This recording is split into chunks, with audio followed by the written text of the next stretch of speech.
Welcome to the season opener for the DES iRacing NextGen series. We are here at Daytona where we've got a stacked field going to be bringing us down to the green and having an amazing race. So I'm looking forward to this race. I think this is going to be a great one. We've got a lot of great cars here. So I, I am in the booth with the great Damon O'Brien. He is going to be our producer, and then Hunter Davis is my co-host here today. Hunter Davis, how's it going? Doing awesome today, Edwin. Looking forward to tonight's race. We do have a special pre-race interview with us here. Our current reigning champion, the season one champion, Brandon Hinton. How are you doing tonight, sir? Great. How are you guys doing? We're doing fantastic up here. Looking forward to kicking off the season two of the next gen championship. So, coming off your last season championship win, how are you looking to start off this season? Yeah, just about like it was last year. Just stay consistent up front. Try and stay no DNFs. And it's going to be tough here, starting at Daytona, but we're going to just feel it out, see how it goes. I didn't qualify really, so I'm going to kind of hang in the back, see how the pack races, and hopefully be there at the end. So, Brandon, I have to say, you probably learned a lot of lessons from last week when we had our opening of Xfinity and as well as trucks. Trucks, you were there. Xfinity, you got wrecked out early on. Are you going to take any of the lessons you learned from there over to here on how to draft and how to attack some of these people out there? Yeah, with last season we had a lot of the same guys. With a new season and a lot more recruitment, which is great. Is a lot of new people, so you just kind of got to figure out how they're going to run. Is it going to be, balls to the wall? We got to go early, or are we just going to ride and figure it out? So in that regard, we'll figure out and see what a lot of these new guys are going to do, and see if we can get to the front and get a win. Looking forward to watching you race out there, Brandon. You have a good race. You run the race you want to out there, okay? Thanks, guys. Appreciate it. Good luck, Brandon. Thank you. Well, we're about to have a lot of fun right now. Let's see what we got as they start the grid. You hit them with that starting lineup, Hunter Davis. Starting on your pole position, you got the 36 car of Casey Bristow. To his outside, that Rat Fink Racing 68 of Tom Ringer. Starting in the third position, another Rat Fink car, the 56 of Mark Holloway. And to his outside, the 40 car of Ben Kuhn. Starting in fifth position, you got the 6 car of Jeffrey Turbot and the 25 of Anthony Cameron starting to his outside in sixth. Starting in seventh position, you got the 80 car Oscar Galvin to his outside, the 69 Todd Perrant.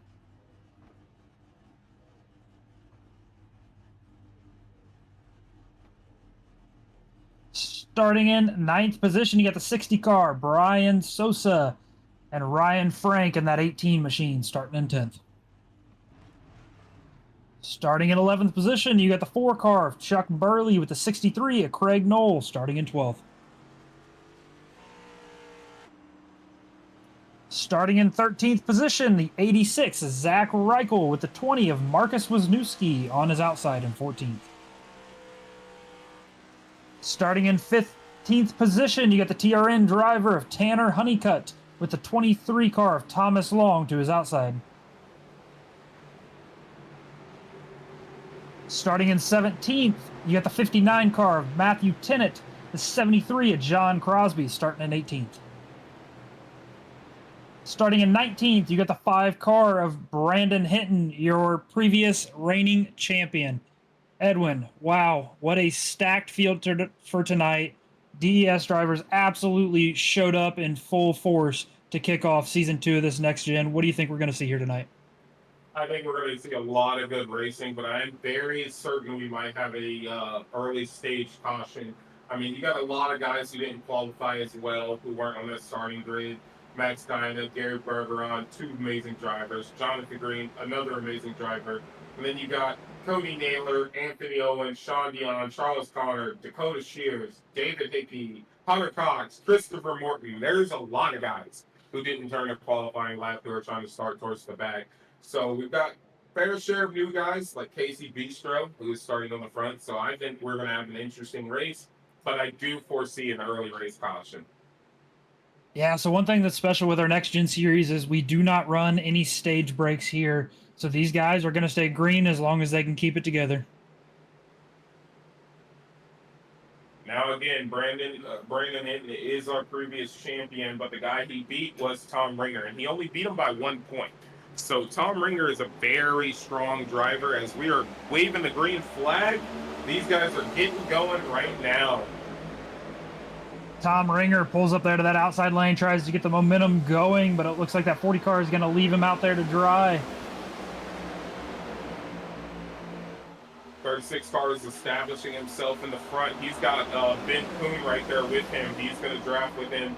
The 36 car in that Denny Hamlin tribute paint scheme for his progressive. Ben Kuhn is the TRN driver. He's there with two Red Pink guys right behind him. So we're building up to something amazing already.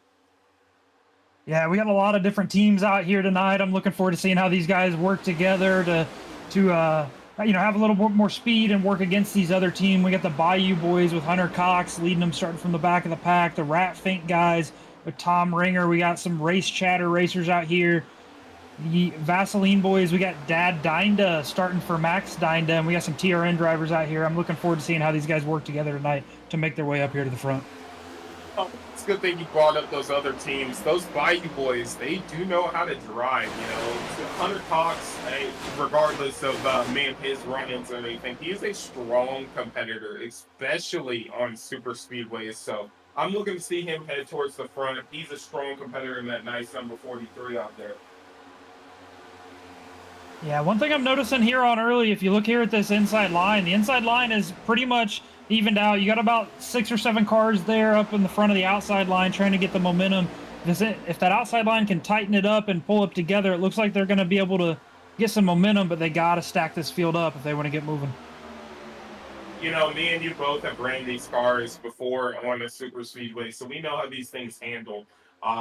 These cars have bad side draft. They have a big bubble at the rear end, so linking up is a very important thing. As I see Brandon Hinton, he's dropping to the back. He is going to try and preserve this car. As you see the number 20 of Wisniewski and Beer Run Racing, he is up on that top line, last car in that group of 5. Yeah, it looks like our field's starting to spread out a little bit here. We got a front pack, we got a mid pack, and we got a back pack. These guys are playing out some different strategies, trying to figure out how this race is going to go. Where would you want to be in this situation right here? Honestly, I'm very different than most people's opinions. I like to be out front. Yes, that burns, fuel very bad being out front. But I like to be about second or third on the inside line, because the inside line normally prevails on the outside. So that's right where I like to be. So in my opinion, Ben Kuhn in that number 40 car is in the best spot right now. Like we had a couple cars get into the outside wall there a little bit. If it were me in here, I'd want to be right there where that 25 car is, right there leading this pack, right? He's going to have the most safety. If I'm not there, put me to the very rears. We're getting really dicey out here. Yeah, it looks like they're starting to shake up through the middle of the field, and things are getting a little interesting back there as Tom Perront's leading that outside line, and he's running parallel to Tom Ringer, who's in P4. So, interesting racing going on right now, as we also do have 2 separate groups right now. A lot of cars have backed out of this and are riding towards the back.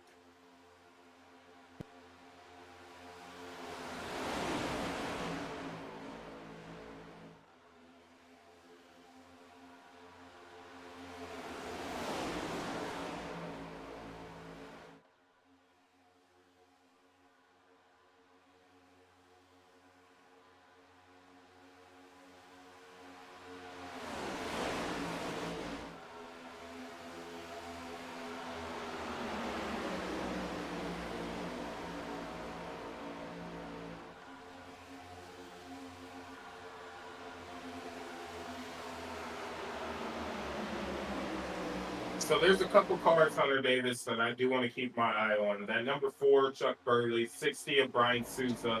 Those guys there I want to keep my eye on. They know how to drive super speedway really well. I like to think that I'm a super speedway ringer, but those guys are definitely really good. And oh, his 18 gets a little loose. He dips below the yellow line. Oh, we got a Souza. car.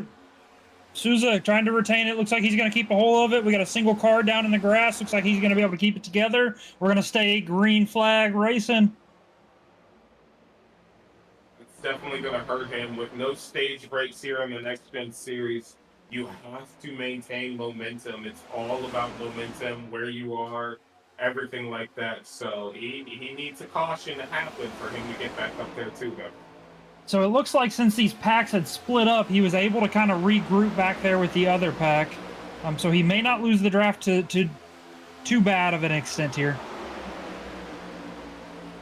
Yeah, he's definitely paying attention to what he has to do. He's out there saying he's not broke, but he's gotta, he's behind. But as you look at that inside line, it looks like the outside line is starting to beat that inside line. So we might see Tom Ringer move towards the front as they got a wrap think 1, 2, 3 on that outside line. Yeah, those guys were working together really well during practice, so they're trying to put it to the perfection, see what we can do here in the race. And that's the benefit a lot of these guys have, like considering Bayou Boys, Race for Performance, all those teams that could be out there racing right now. That's a benefit they have. They can go out and practice, race with somebody, race with their teammates, and then get back out there. As Tom Ringer actually abandons his teammates. I'm very surprised he would make that choice. Looking up here on your screen, we do have a new race leader. The 68 of Tom Ringer pulls up there. Looks like he's going to make room for the 56's teammate to clear down, as the 69 of Todd Perron, another teammate to his outside. I don't think he wanted to make room for that. I think Todd Perron just linked up with Mark Holloway and shoved him right up there. But that tossed Todd Perron because now he's the one hanging out there. Tom Ringer's dipping out on his teammate too. Yeah, it looks like Todd's going to need some help there on the outside, or this inside line is going to drive away as the 68 pulls out a line to link up with his teammate, the 69, to get that outside lane moving. This is how you control a race. You put your whole group of people in the 23 into the wall, 20 is around. Oh. Big wreck. Yeah, if we get a good look back there at that 23 car of Thomas Long, looks like he got shuffled out of line a little bit. We went 3 wide, and we're off from there. Yeah, it looks like just a car arrow pushed him right out there. And it was just recipe for disaster for everybody behind him. As you see, he's getting a little high in the corner. He's staying in the draft. Nothing crazy. Yep, that's an arrow push. And then the car just moved up. Yeah, it looks like he got into the wall a little bit. The 20 car went to his inside to try to clear him. Looks like there wasn't enough room to go 3, possibly 4 wide, and that just kind of stacked everybody up from back there. Yeah, Marcus Wisniewski caught in that. Both Coors Light cars, the 80, the 84, the 10 car, the 4 car dodges it great. And the 18 all caught up in there. They all were managed and able to dodge that. But few damaged cars in that. That's going to definitely take us to a commercial break, and that's the caution. Brian Souza needed.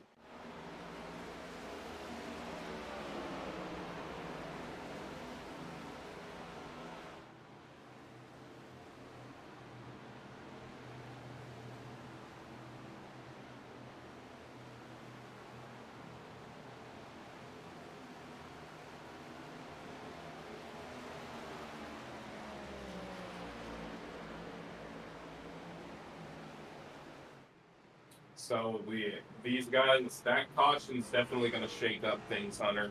What are you thinking on this early caution? We're only on lap 10, and we've got 80 laps in this race. So what would you be thinking in this situation? I mean, we're 10 laps into an 80-lap race. We've got to figure out a way that we can all kind of coexist and start ticking off some of these laps. Everybody is kind of wanting to fight for position, right? But going back to the patience idea, right? You have to slow things down. You have to be able to know where your car's at, who's around you, and what you're doing to avoid putting yourself in a bad situation. That's definitely a lesson I'm still struggling to learn based off, even the ARCA race we had on Wednesdays, which is something we do here in DES. Learning when to go for that pass, when to do things. You got to understand, you can't win it on lap 5. You can win it on lap 80, but you're not going to win it on lap 5. So these guys have to definitely pay attention as they all hit pit road, gather up some fuel. I don't really think anybody took tires because I don't think tires really matter yet. Yeah, it looks like we did have most people hit pit road. Looks like we had one car that stayed out, the 6 car of Jeffrey Turbot. Now, that's something he did in the previous races where he would just stay out for that track position. Jeffrey Turbot is a road course guy. He's learning these, oval track racing. He's gotten pretty good so far. I would say I don't think I would have stayed out here, as we're going to bring up Tanner Honeycutt to have a conversation with him while we're pacing under caution. Tanner Honeycutt, welcome to the broadcast. What are you thinking about tonight's race? How's it going for you? Not too bad. There's a little incident a minute ago, but we was catching up before the accident. So what kind of strategies are you looking at tonight? We do have a massive field out here, a lot of cars trying to edge for position. What's your strategy to making it to the end here and making it back up front? Right now I'm trying to stay kind of out of everyone else's way and just cruise for a lot of laps. And if I can make my way to the back, I will preferably take that. But that caution and with just gas, I was able to get up here to 4th. Now, Tanner, you won the truck race in the legacy trucks here at Daytona, so you kind of know how to wheel around this track. Are you going to be looking to perform some of the same moves you did there, or do you think this car is not going to be able to do that? No, I think it can easily perform some of them same moves. This car is a lot lighter, so it definitely wants to float in the corners, but the amount of momentum you get coming out of corners is definitely going to be beneficial. Definitely, Tanner. Thank you for coming to chat with us. We're going to send you back to where you were at, and we're pacing around, exit of turn 2, and we're going to get back green flag racing this lap. Appreciate it, guys. It was Tanner Honeycutt, currently sitting in P4, trying to make his way back up here to the lead. Now, we've got a lot of new characters towards the front. The 36, he was up here. The 40, he was up here. But then you got the 13, you got the 43, and you got the 44. So it's new faces up there, new people who can change the dynamic of the race. If you were behind these guys or right near these guys, would you be a little concerned? Not necessarily, but it's all about what kind of approach you can make it. You've seen multiple different strategies develop here from lap 1. You have guys that want to run up front, want to lead this race, want to run in the lead pack, and then you have guys that are more concerned about damage control. Let's fall to the back, let's protect the car, let's make it here to the end.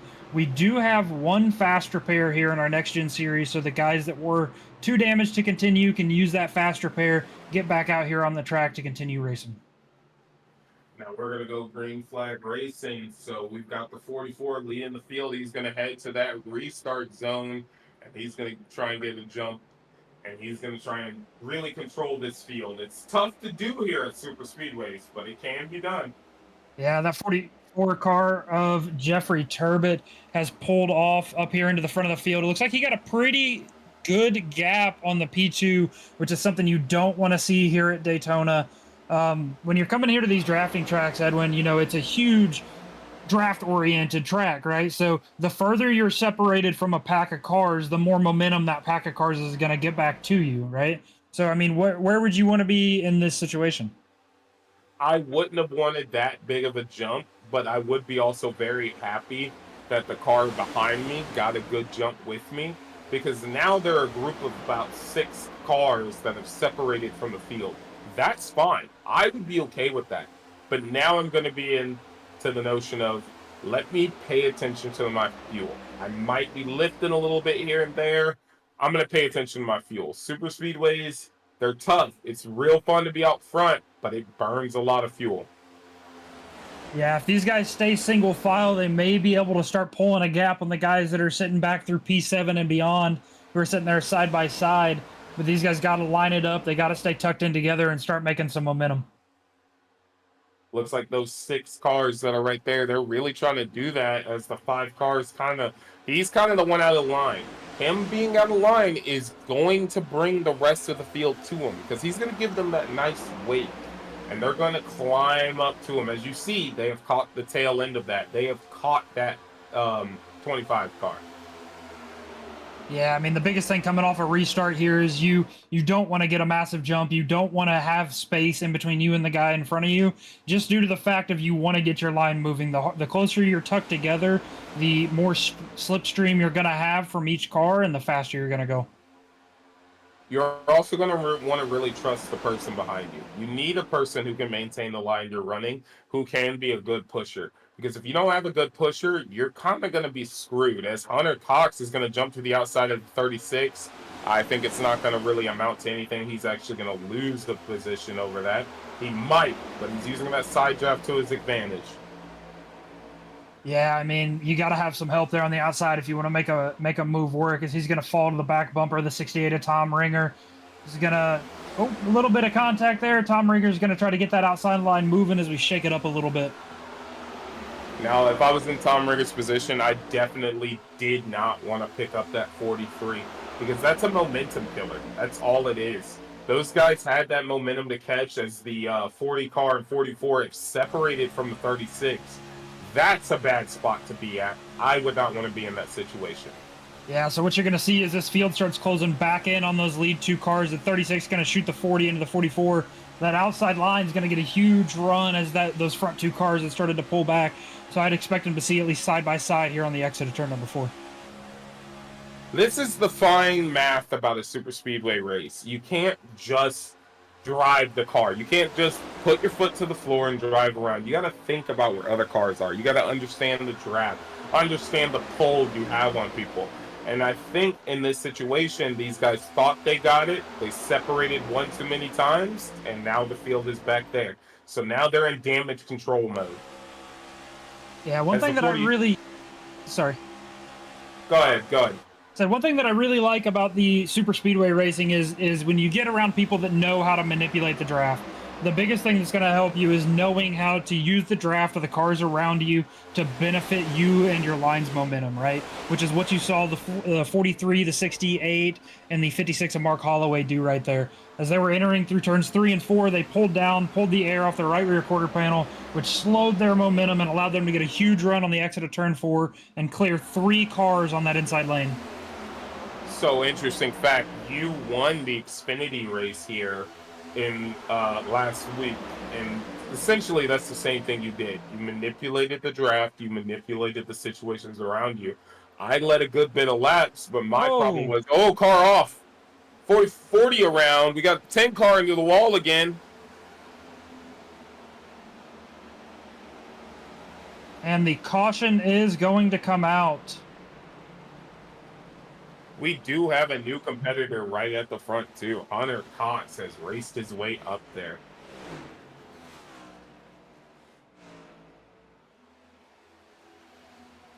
We're going to head to a quick commercial break while we get this field stacked back up. Ship my pants? Right here? Ship my pants? You're kidding. You can ship your pants right here. You hear that? I can ship my pants for free. Wow, I just may ship my pants. Yeah, ship your pants. Billy, you can ship your pants too. I can't wait to ship my pants, Dad. I just shipped my pants, and it's very convenient. Very convenient. I just shipped my drawers. I just shipped my nightie. I just shipped my bed. If you can't find what you're looking for in store, we'll find it at Kmart.com right now and ship it to you for free.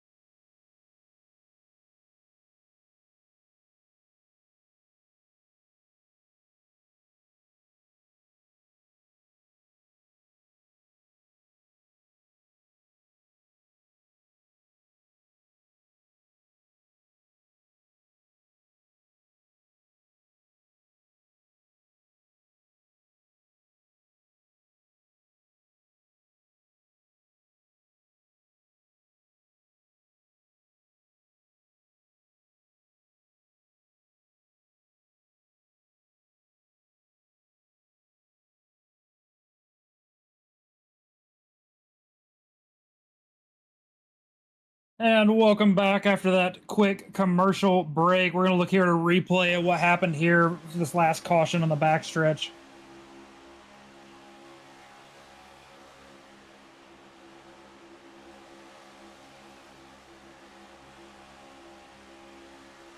Looks like everything is looking right, but something clearly goes wrong in that field. There it goes. It looks like a bad push from the 40, which just happens at Super Speedway Racing.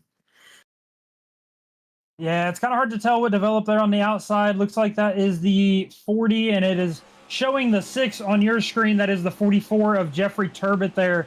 Looks like a little uncentered push sent the 6 into the wall, which stacked up the momentum of the outside, and it was essentially just a domino effect after that. And that just leans back into that portion of understanding when to push, when to go, understand what's going on around you. It's just one of those situations. And sometimes you don't get it right. That doesn't mean you're a bad driver. It doesn't mean that you're doing this bad at all. It just means sometimes things don't go right. And that's all it is we got a bunch of new competitors towards the front. Yeah, it looks like we got a new leader, the 43 car of Hunter Cox. So I'm glad that you pointed that out, because one thing that is really special here at the super speedways, right, is everybody on this track is fast with the draft, right? You're all going to be holding, if you don't have any damage on your vehicle, you're roughly going to be holding the same speed. So knowing when to use your momentum, when to use that run, and when to try to make a pass versus letting that momentum just die off and holding your position, right? That's what's going to pull people up here to the front. That's what's going to produce those clean passes and the good racing. And I 100% agree. And as somebody who, we've raced super speedway races before, and you can check all our super speedway races out here on DES iRacing on YouTube. Head to DESiRacing.com or RaceDES.com to join our Discord, and you can get a link to that YouTube. You can see there are times where you and me both have maximized our draft ability, gone from the back to the front to the back to the front. So we definitely have some idea of what's going on. So this is where I call in concern, okay? Talking about our guys up front. Hunter Cox has done nothing but make passes. He has not stabilized himself. Do you think now is the time where he needs to start thinking, how do I maintain my position versus how do I keep going forward?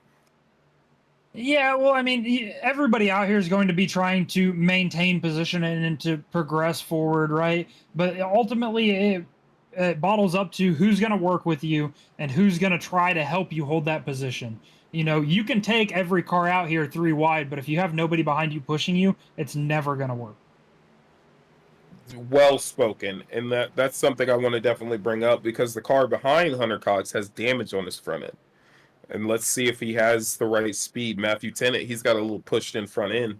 But the 70 car out there, he's got a clean car behind him, the 84 in that Eminem's Kyle Busch paint scheme. So it's kind of a two-tone kind of thing out here. Is the 59 good enough to continue pace? Or is he going to lag back and allow that outside line to move? So, I mean, theoretically, right, when you have damage and you're in a draft, it's going to be less effective because you're slipstreamed with the car in front of you, right? That car in front of you leading this line is going to deflect the air around you, so it's not necessarily going to be hitting that front end. But one thing to pay attention to is that 59's water and oil temp. If he has any sort of damage on that radiator, he's going to be overheating here within a couple laps. The big unfortunate part as we go green here is Hunter Cox tries to get a good jump, and it looks like he might have missed the shift there as the outside line is going to steamroll around. But I was going to say Hunter Cox is at a bit of a disadvantage. Both cars behind him have front end damage.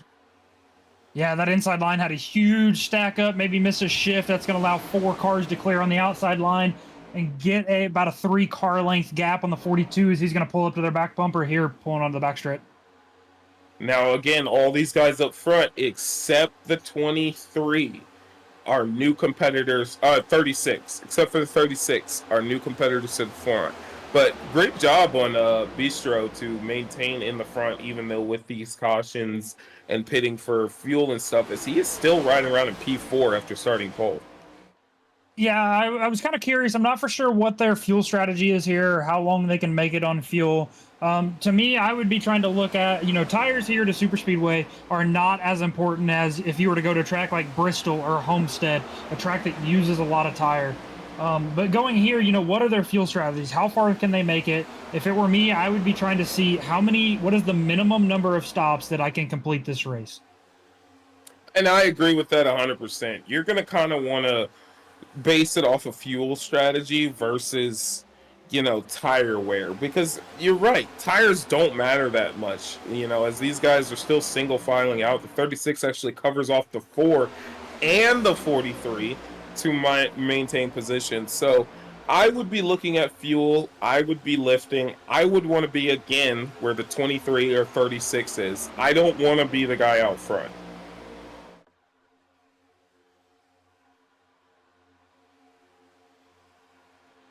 Looking at the 6 car of Jeffrey Turbot. Just for the viewers out there, he is showing a Smurf car. He had the incorrect number on his car, so if you don't have the correct number, we will put the correct number on there for you, just so you guys can see it. It's the same how the 10 car is rolling out there in a bluey car. You got to make sure you have the right number on your vehicle so you don't have these issues kind of happen. But the 6 car is on the outside, and he's going to try and do something with the 59 of Matthew Tennant. Yeah, I mean, looking at this inside line, they're 20 cars deep. You have 3 cars in that outside line there within a few car lengths of each other. I don't think this is the place you want to be. You're not going to have the momentum to pass. If I were there on that outside line, I'd be looking to get to the bottom as quickly as possible to minimize the damage. Honestly, with how early it is in this race, we're only on lap 25. I wouldn't be opposed to single filing around the entire track for a little bit. Green flag runs are important. They are a great thing to have happen. So I would probably dip to the inside, run single file, not as the 6 car into the wall a little bit. And I'd log laps. There's no point in racing hard right now. Yeah, looks like we went 3 wide there for a second as we encounter our first lap car who was off pace. I can tell you that you were just about to go where I was going to say. That 42 and the 59 are still trying to make that outside line work. Yeah, we were going the right place because he jumped out there with the 59 as the 6 car. He hit the wall, so he jumped up there. But 2 cars are not going to be faster than 20 cars. And that's kind of the painful moment. If I was in the 43's position or the 59's, I'm going to just sit back and I'm going to understand. I'm going to the back. It's time to just understand I'm going to the back. And I need to log laps.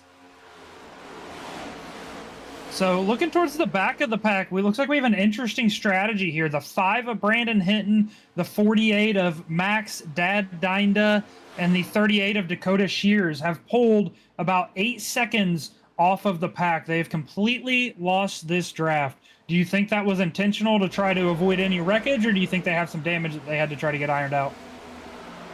Normally when that kind of stuff happens, you be in the back of the field, you want to avoid the wreck. But I think what happened is somebody checked up, somebody overreacted, lifted off really bad, and it cost everybody back there. Which is something we got a 3 wide situation. What is going on here?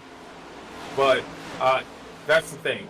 You only lose the draft like that when everybody's single file because somebody lifted off bad. That's all it is, in my opinion.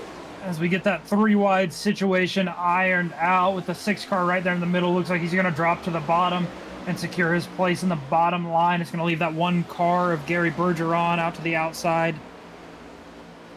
Now, David Hickey has been out front leading this race, but the problem is the more laps you go, the less fuel he has. He is going to be building that gap on fuel more and more every lap.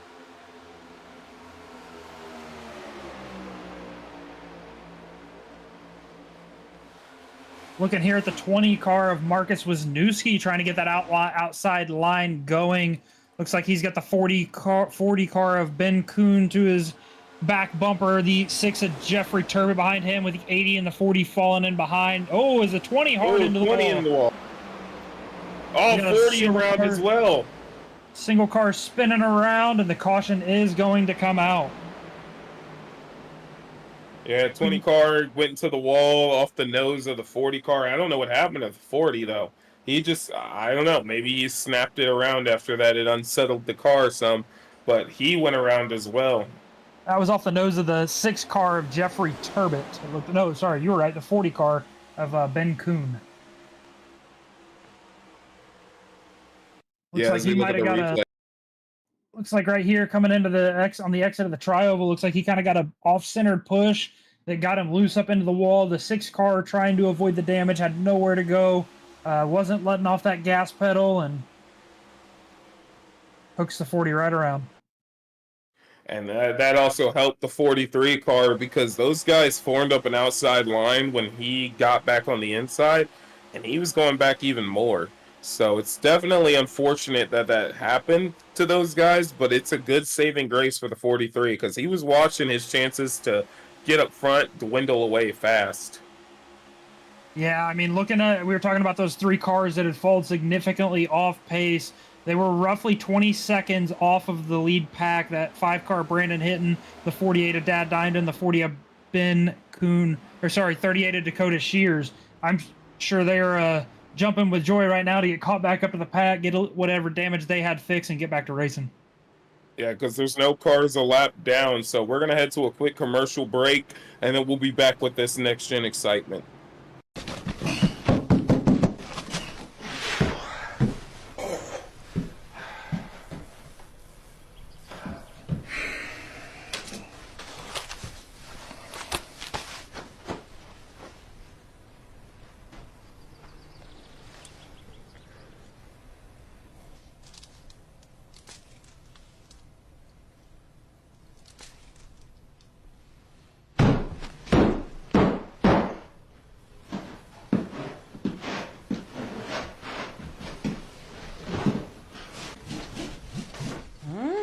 This looks great.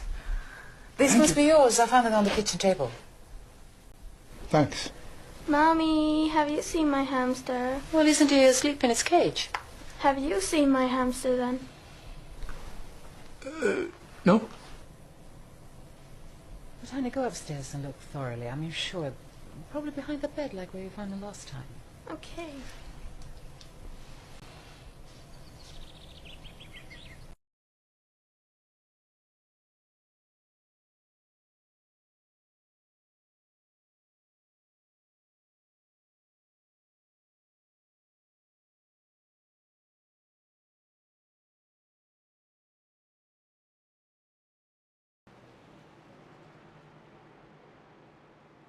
And welcome back after that quick commercial break. We're cycling through some yellow flag pit stops. We're going to get lined back up here, get side by side, going back to some green flag racing. Yeah, and it's been pretty interesting because these guys are paying attention to where they run. It's just, sometimes things happen, and it just sucks.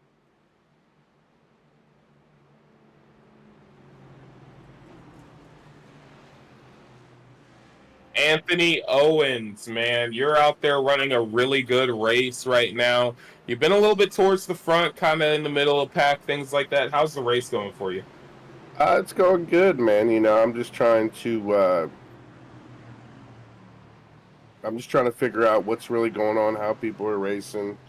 My main goal is to try to get David and Dakota, my 2 teammates, up here. Try to get some team points this race, and just do my thing, man. Try to stay out of the way, stay calm, stay patient, and hopefully have a good ending race here once we get past this first half. So we've seen some decent little green flag runs. We've had a few incidents that have stacked up the outside line. What's going to be your key to keeping that car up front here tonight? Just staying in the draft, man. That's the biggest thing. We've all talked about it, is trying to figure out your draft, if you're better on the outside or better on the inside. It depends on the people around you. At the end of the day, we're all here. We all got to be a team, regardless of being on different teams. It's just, I'm just gonna lock in, man. Once I lock in, it's on. But my main goal tonight is to get my certain teammates up here and try to get them a win, man. It's been amazing watching you race there, Anthony. Love the Kyle Busch tribute scheme. I think the scheme you have on it is actually the 75th year anniversary paint scheme too. Yeah, So, man. I'm a big Kyle Busch fan. I know he don't get much wins, but that guy is experienced. He knows what he's talking about, and just a real big fan of his, man. well, we're gonna have a good time watching you race, man. You go ahead and head back to your team Bayou boys. We're gonna get back to Green Flag Racing here very soon. All right, you guys have a wonderful night, man. You know, it's nice to have a conversation about somebody that hasn't really ran in DES, who's doing good. He's on a fresh team. That team is doing very amazing. So it's real nice to have that moment there and talk to a guy who's really working out there and thinking about good, clean racing. It's a nice change of pace. Yeah, so it was funny that, he was talking about running the Kyle Busch throwback scheme. And here in DES, we have one of our own professional race car drivers that just finished his Craftsman Truck Series race at Bristol Motor Speedway. Tyler Tomasi, running that 22 car at Bristol here in the Truck Series, finished 21st at Bristol. He will also be running that Xfinity race tomorrow. So if you guys are out here watching the stream, hop into the NASCAR channel, go on, cheer on Tyler. Let's hope he has a good race tomorrow as well. That is true. Tyler Tomasi cleaned out 10 positions. He moved up 10 positions in that race. So that's pretty amazing. And he's going to, be in the Xfinity races. We're back to Green Flag Racing here in the NextGen series. They get back to single file as we got a car around already. The 6 car and Tom Ringer into the inside wall. And the caution is going to come out. Now, honestly, from what I saw there, that was a panic. Yeah, it looks like I couldn't tell exactly what happened. It was the 68 of Tom Ringer and the 6 car of Jeffrey Turbid. As we go back here to a replay, let's see what happens. So what it's looking like to me is the 6 car got out of line. Because remember, he's learning. He's trying not to do anything bad. He gets out of line, gets moved out of line, but he doesn't want to lose that draft. So he follows the car in front of him, and it just pushes those 2 cars out. But nobody gets damaged. But there's still a caution thrown for that. 2 cars off pace, always going to be a caution thrown for that. Yeah, excellent job by those guys, by keeping those cars straight. The caution did come out just due to the fact of they were starting to come back up the track, so we wanted to be careful on re-entry that they weren't sliding up in front of 30 cars going 190 mile an hour. And that's going to take us to our next commercial break. We're going to talk more about these cars when we get back.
And welcome back after that quick commercial break. As the lights on the pace car are off, we're going to start lining up 2 by 2. We got the 4 of Chuck Burley currently sitting in first position. The 86 of Zach Reichel going to lead up that outside line. Teammates, the 69 of Todd Perron, the 56 of Mark Holloway in row number 2. And then you got the 84 of Anthony Owens and the 51 of Jonathan Green rounding off your top 6. So I gotta say this, man. The term "the sleeper" is passed around in racing in all kinds of series. It's a guy you never expect to win who just ends up towards the front as we're on lap 36 of 80. I gotta give that term, it's gonna be split between 2 people. Chuck Burley, Zachary Reichel, who are both, they're teammates. They are, but you never expect them to be up there, and then they're up there. And Chuck Burley's a race winner, so these guys know what they're doing. So we've got a pretty good front row right now. Yeah, I mean, your top 4 are all Rat Fink racing drivers. So it's going to be interesting to see how these guys line up, try to integrate with each other so they can hold down that inside line. Honestly, it's amazing for those guys to have this happen. I mean, as a team owner myself, and you're one of my co-owners, we've had that moment where we had all 4 cars right in the top 4 of the Super Speedway. It's a great feeling because you know that your guys are competitive and you know you're about to have a good race. But the people behind them are who you really should be looking at, and that's what they need to look at. They can't go, we're controlling this race. Look at who's lining up behind you, because you've got a lot of good people. So you got the 36, 43, the 1 car, the 73. Those are very good drivers. As the pace car is about to pull off, the 4 is going to lead us back to the green flag as we start stacking back up into the Geico restart zone. And here we go. Now let's see if we get any missed shifts here as the 56 gets real close to the 86. So no missed shifts there. I know the 43 was probably kicking himself in that he had that happen, but he's got a long race left. He can still get back up there. Yeah, the 4 got a huge jump on the field as the pack's going to run him back down on exit of turn number 2, entering into the back straightaway. This has been absolutely beautiful racing, and we're getting close to the halfway point, but this racing has been gorgeous. Yes, we've had a few cautions, but they're nothing more than simple racing incidents. Other than that, these guys have been doing amazing as the 51 gets past the 23. Side by side, still we got Rat Fink 1 through 4. Do you expect to see any of these guys behind him try to start making a move to separate these guys out? Yeah, there's a great move you can do on super speedways, and it's called cycling someone out. You get up close to him, you give him a nice little bump, get him to move up a line a little bit, and then you shoot it down low. And it's kind of a 50-50 shot, because if you shoot it down low, you got to hope somebody comes with you. And I think these guys know that those are Rat Fink boys, and they're going to want to cycle them out like that. Yeah, and one thing that's interesting here for our viewers out there, if you're not familiar with super speedway racing, that double yellow line there on the apron is a no pass zone. So you cannot take your car across that double yellow line to advance your position. Looks like we had a few cars off pace there at the back. Not for sure what happened, as we're going to try to start lining all of them back up. Looks like some pretty significant damage to the front end of that 70 car. You get the 59 of Matthew Tennant, who's right front, is facing that motor mount right now. He's going to try to cycle back around, get back to pit road. Yeah, and it looks like the outside line is trying to gain momentum. We have mentioned here a couple times that the top 4 Rat Fink guys, but at the end of the day, just because one of your teammates win doesn't mean you win. So you do see Zach Reichel trying to pinch his nose up there. He kind of wants to lead some laps. He wants to get back towards up front. So, they're still racing each other. They're just doing it nice.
All right, we're going to take a quick commercial break.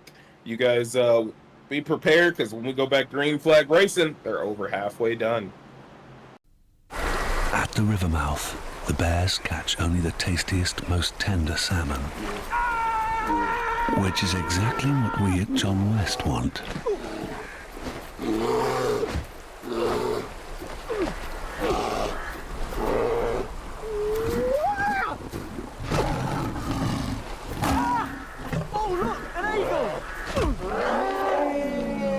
John West endured the worst to bring you the best.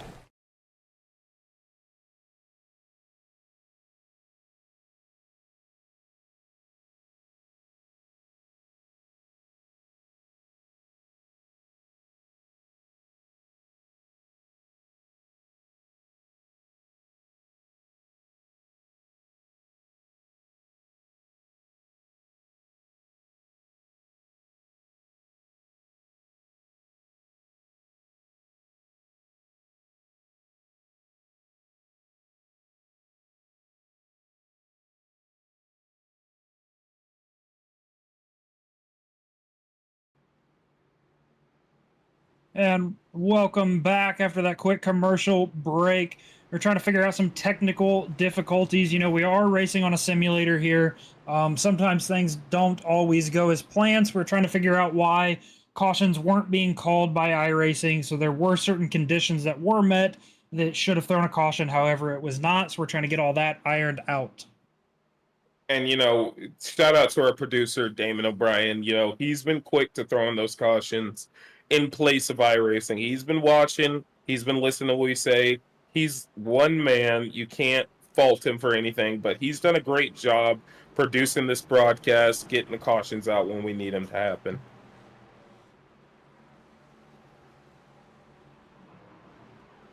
As we cycle through, start getting some of these guys damaged repairs, we're going to be coming to 1 to green right here, as we are now on lap 43 of 80. We have crossed that halfway point. Do you expect to see strategies to change from here on out? Yeah, I'm going to expect to see certain guys start migrating, and I'm using migrating for a reason. They're going to slowly start ticking their way to the front, because you can't win it from P20. But if you're in P6, you have a good chance of still getting to the front. So these guys are going to slowly start trickling their ways to the front. And one guy I can already say has done that is the 84, Anthony Owens. P4 for him. So he's trickling up there himself. Speaking of Anthony Owens, is one of our biggest movers out there. He gridded in 25th, is now up to 4th. You got Christopher Morton starting in the 32nd position, now up to 7th place. We have a lot of guys that started at the rear of the field here. Thomas Long started in 16th, up to 5th. Marcus Wisniewski, 14th to 6th. A lot of big changes coming up here through this field. So far, the biggest mover of all race, but he is still not holding that, is Hunter Cox. He went from P31 to the lead, and now he's back in P23. So he knows how to get through the field. And like I said, we're past that halfway point. This is when people start trickling towards the front. So look for that number 43 to make its way up there as well. As we enter onto the backstretch, ready to take the green flag for all of our viewers out there. If you are interested in racing with us, getting out on track with us, talking with us in Discord, head on over to raceds.com. We run the ARCA series on Wednesdays, the NextGens on Fridays. We have 2 truck series currently running on Saturdays and Xfinity on Sundays. So if you're interested in getting out here on track with us, turning some laps, then head on over to raceds.com. And, you know, we've got a lot of good people out there on track. They're doing an amazing job. These are guys you can definitely learn from. And I want to also shout out another guy, Marcus Wisniewski. He's back in the top 6. But Thomas Long, I don't think I've seen him drop out of the top 5 for a while now. And he's up there. As the pace car is getting ready to make its way back down pit road, you got the 4 car of Chuck Burley, 56 to his outside, ready to lead these lanes into the Geico restart zone, and the green flag is out.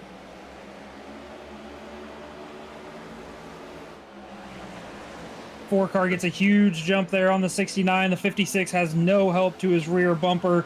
He's going to drop back, go side by side with the 69, and run into turn number 1. Looks like the outside lane kind of separated a bit, so it looks like inside's going to prevail again. Yeah, I mean, you know, either lane you can run here. I'm personally, it depends on what you want to do. If you want to move positions, the outside lane's where you got to go. If you want the safety, right, and being able to do wreck avoidance, that inside line gives you a lot more room to maneuver with. So it all depends. As we're 3 wide up for position number 3, looks like somebody's getting hung out to dry there. The 56 of Mark Holloway. Yeah, it looks like the 84 cycled out the 56 of Mark Holloway. He's trying to find somewhere to get in. He's using his side draft ability to try and still hang up with these guys and maintain speed so he doesn't get banded again. But he's going to definitely dip below behind the 1 car and just kind of ride that, as we've got a caution. Yeah, if we take a look here at the 6 car of Jeffrey Turbot, looks like he was involved in that.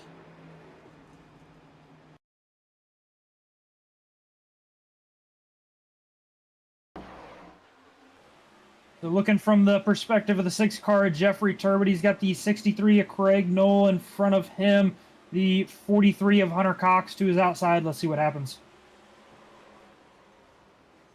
Looks like he had the momentum from the draft, and he didn't recognize that he needed to let out of it. Right, that wasn't a place to pull that position, and he caught the right rear quarter panel of that 63 car and sent him around. And, you know, that can just happen. You just have moments where things like that go down. And like I said, that guy's out here, he's learning. He's getting better. And he's led some laps today. He's been out front. He's been everywhere on the track. So he's definitely doing the right thing he needs to.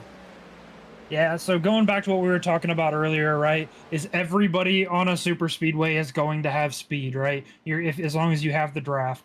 So it's knowing when to use those runs, when to exercise these passes, and how to manipulate the draft, right? And that's definitely a hard racecraft to master here on these super speedways tracks like Daytona and Talladega.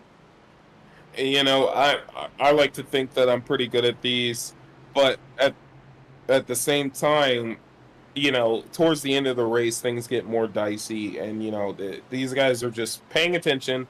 They're learning to who they're racing around. They're making sure they get things done right. And we're going to have another mid-race interview here. We got the 40 car of Ben Kuhn, currently sitting in 5th position. Ben, how's it going out there for you tonight? Well, from moving all the way from the back, all the way to the front, and all the way from the back and back to the front again, I'd say it's been pretty chaotic. Yeah, I definitely agree. You know, we had a lot of cautions out here tonight, trying to get everybody lined back up. You know, what's your strategy here to making it to the end of this race?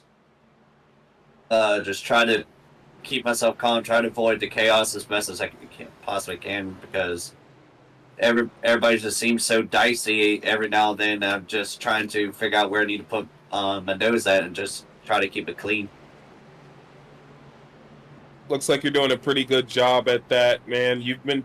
Like you said, you've been towards the front. Where do you want to be as we are in this point of lap 48? Where exactly in the running order would you like your car to be, and why?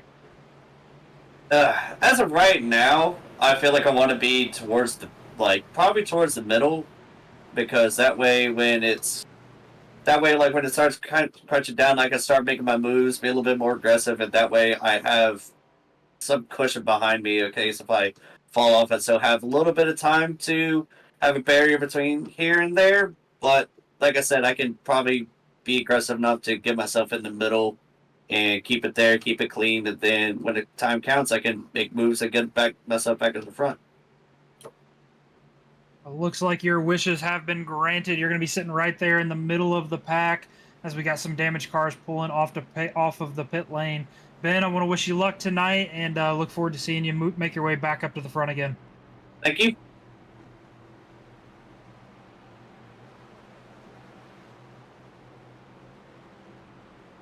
And looking through our field here, we do have a new race leader who won the race off of pit road.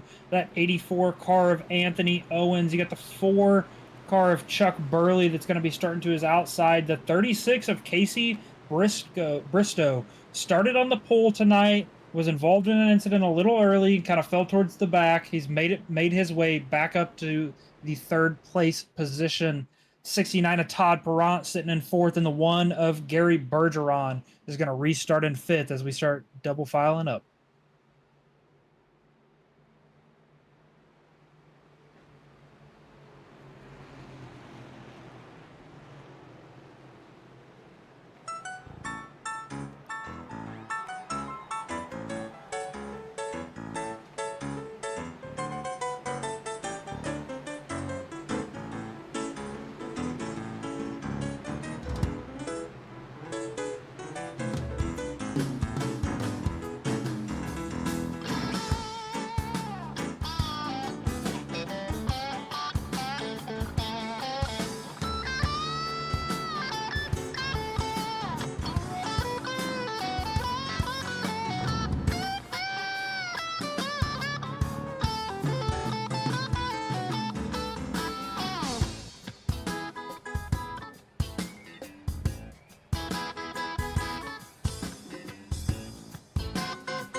Looking through the field tonight, we do have a lot of beautiful paint schemes out here. As you got the that throwback 75th anniversary Kyle Busch scheme there on the inside. You got the Rat Fink custom racing scheme on the outside with that 4-car 36 in that progressive scheme. And you got the 69 of Todd Perrant that likes to mix it up every week with his custom developed schemes. You know, that number 4 car, he kind of looks like a Richard Petty style car, and I'm digging it out there. I'm a little young for the Richard Petty time, but I know the legacy of that car, and I know how it is, and it's awesome to see him out there turning laps in that scheme.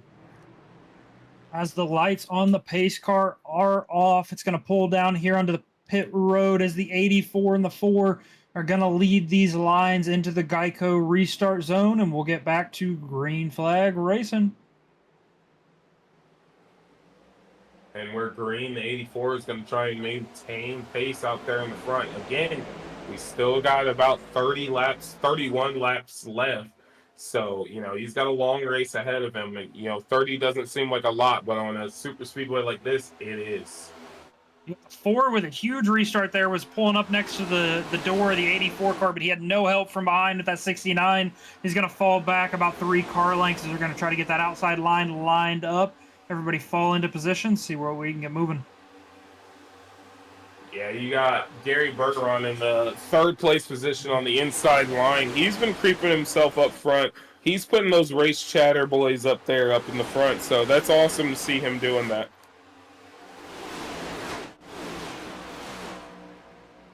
One person we did an interview with earlier, that 13 car of Tanner Honeycutt's been riding around the back of the field for most of the night, has now made his way up to the 9th place position, cracked the top 10, trying to continue his way forward.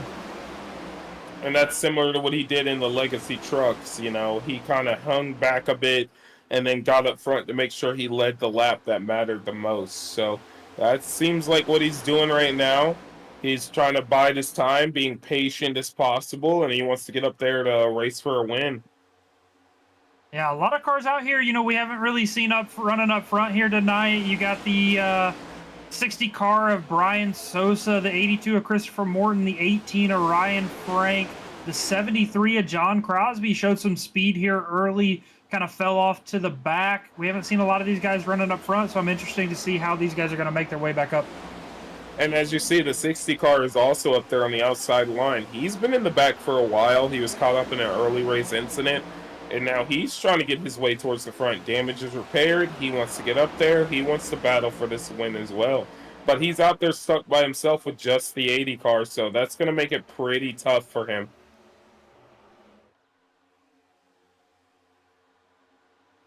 Looks like that inside line has started to single file out. They're going to have the momentum here. It looks like we do got a couple cars there running that outside lane, trying to get the momentum rolling. Yeah, if these guys can get back to 2-wide racing all the way to the front, it puts a lot more people in contention. Right now, those guys who are out there by themselves on the inside line and don't have anybody running next to them, they don't have much to worry about. You need that outside lane to cause some distress in there, you know. Make these guys pay a little bit more attention. As we also have Charles Connor, 4th car in that outside lane. He's moving towards the front.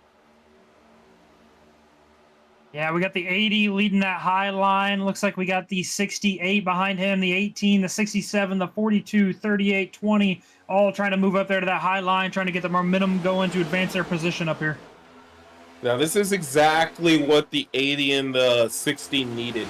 They needed more people to give trust into that outside line to move it forward. And that's what's happening right now. There's only 3 cars not running side by side right now.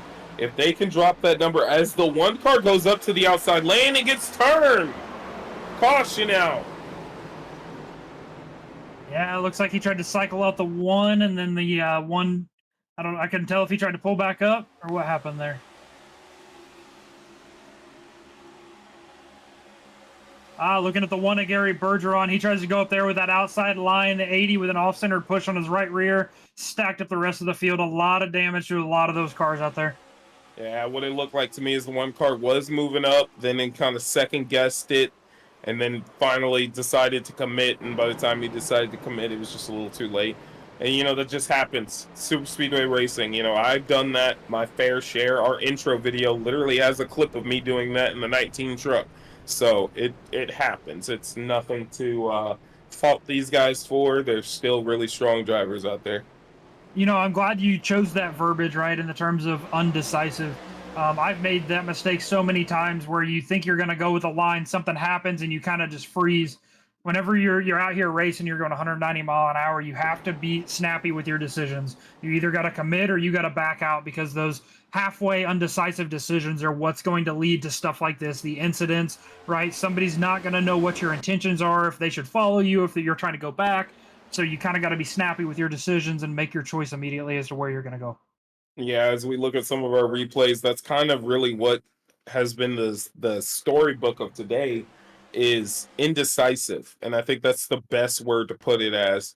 A lot of people deciding, hey, I'm going to go for this move, and then deciding not to go for that move, and then finally at the last second deciding, let's move up there. And that's what's causing a lot of these issues. And this was probably the most blatant form of it.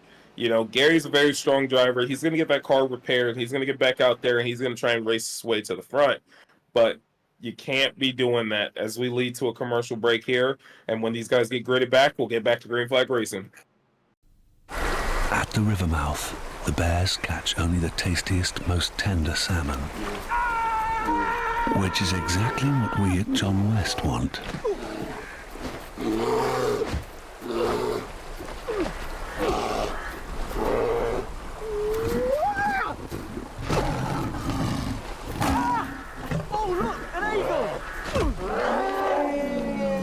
John West endure the worst to bring you the best.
Gone.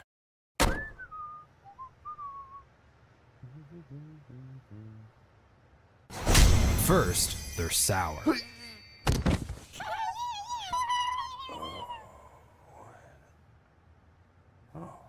Then, they're sweet. Sour Patch Kids. Sour, sweet, gone.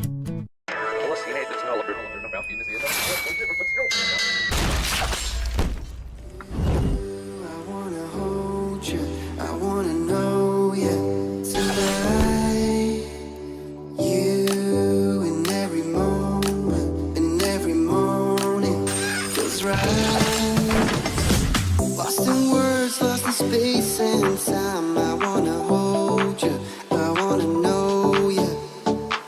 Find a way to free our minds. Won't you wait for me? Just hold on.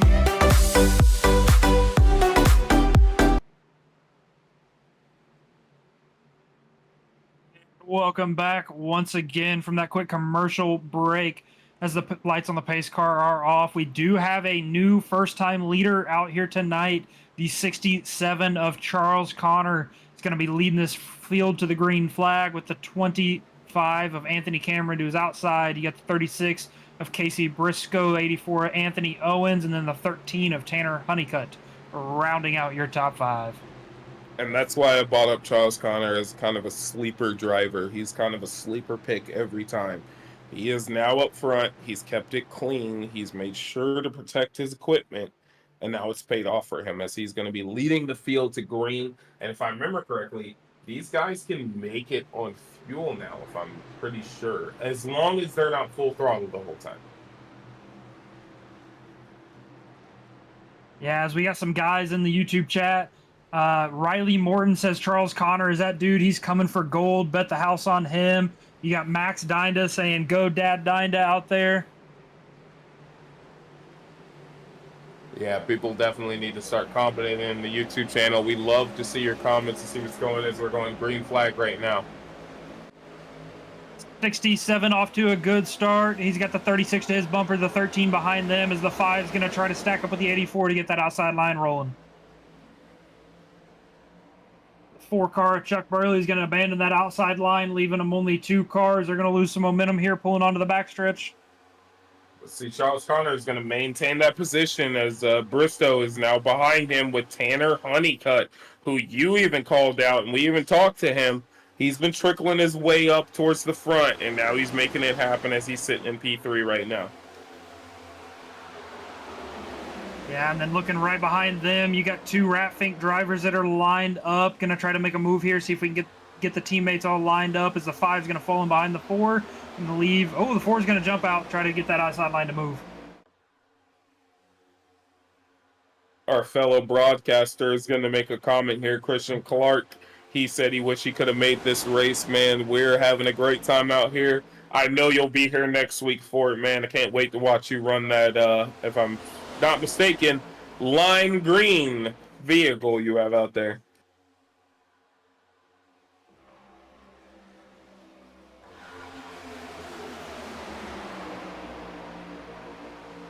You know, these guys are single filing again. Remember, you need the trust in people to go to the outside, as Mark Holloway's feeling a lack of people out there with him. He does have a Ratfink teammate up there with him, 2 of them, but he's not getting the help he truly needs. Now, in this situation, if it goes green all the way to the end, I have to say Charles Connor is in the worst spot. Car on the wall, car on the wall. They're going to keep it straight. Looks like the 82 car and the 20.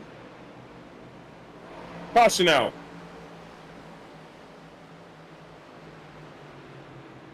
Sorry to cut you off there, Edwin.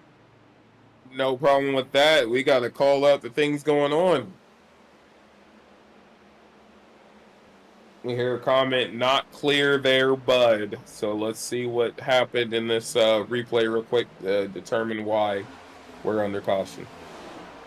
I think the 20 is going to go to the outside of the 82. The 82 maybe washes up a tiny bit, putting the 20 into the wall. Yeah, the 82's out there with his teammates, so they're trying to stay together. They don't want to let a car by them, which I don't know if I would have done that. I probably would have done that. I'm very aggressive, so I can't fault them for that. And it just caused a caution. Good job out there on the 38 and the 63 of wreck avoidance. We're going to step away for a quick commercial break. We'll be right back. Recently, when I became deathly ill, I was able to summon an ambulance, my next-door neighbor, my family, and my doctor without picking up a telephone. I used this remote control to contact LifeCall, my 24-hour emergency medical response service. Watch. You just press this button and speak into the air and... I'm having chest pain. I'm calling paramedics and your family, Mr. Miller. I've fallen, and I can't get up. We're sending help immediately, Mrs. Fletcher. See? Protect yourself with LifeCall, and you're never alone. To get complete free information by mail about this affordable medical emergency response system, call toll-free now. LifeCall can save your life, so call to get free details by mail right away. For free information about LifeCall, call 1-800-872-9100. That's 1-800-872-9100.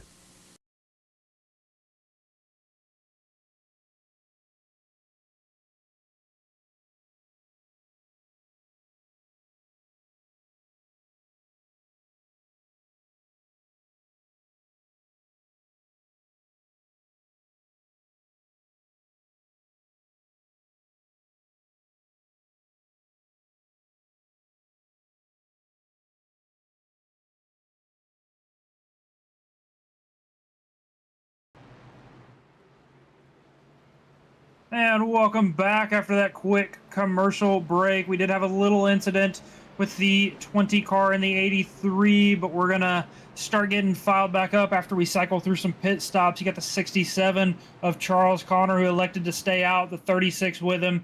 13 of Tanner Honeycutt is in third. 25 of Anthony Cameron, and the 69 of Todd Perrant to round off your top five. Yeah, we have a good race going on here. Even the viewers who have been watching, people who have been mentioned is Charles Connor and Tanner Honeycutt, and both of those guys are now towards the front. So we're looking at some good racing going on right now. Some well-liked drivers out there leading the way. Yeah, for all of our viewers out there, if you guys do have a favorite driver, drop it in the comments. We'll give them a shout out on the broadcast. We love to see guys getting involved, with their favorite drivers out here on the track here at DES iRacing. Yeah, we would love to make some comments about them and get to looking at them on track. Point the direction where you guys want us to point it. So it's an amazing race out here. These guys are having a great time. Now, you got to keep in mind, the guy who qualified P1 and has been up front for a while, went to the back for a little bit, is now P2. But Charles Connor has a very good driver behind him, as well as in Tanner Honeycutt. Tanner Honeycutt has been working his way up there. He's a TRN driver. He's been learning. He knows what he needs to do, as the 25 is going to be lining up behind the 36. We got a Timber Tree Nation in the YouTube channel saying, I put all my money on Tan all day, talking about Tanner Honeycutt and that 13 car starting in P3 after this restart on the inside lane. Christian Clark also giving a shout out saying Tanner's a good driver, always running up front. Good to hear from you guys. If he put his money in last week, he would have won big bucks. As Tanner Honeycutt came home with a win in the Legacy Trucks. Yeah, absolutely. I mean, we got a lot of fast cars out here tonight, a lot of beautiful paint schemes. Like I said before, it's awesome to hear from the fans out here watching the broadcast. Don't forget to go down there into the bottom right of the channel. Make sure you're watching on 1440p so you can see the high-def paint schemes. And if you haven't already, drop a like, subscribe, and support the channel. I think this is hilarious here. Zachary Reichel, who's out here turning laps on track, commented himself. Said, great coverage, guys. And then we've got another guy saying Anthony Owens for the win. So we're going to be looking at you, Anthony Owens, seeing where you get up here in the track. Yeah, we appreciate the support, guys. It's awesome to see you guys getting involved with these drivers. You got Timber Tree in here saying Tanner to the front. He's going to hold this spot. Let's see if that 13 car can put it into victory lane. As the lights on the pace car are off, we are in the center of turns 3 and 4. The 67 of Charles Connor looking to lead this field back to the green flag.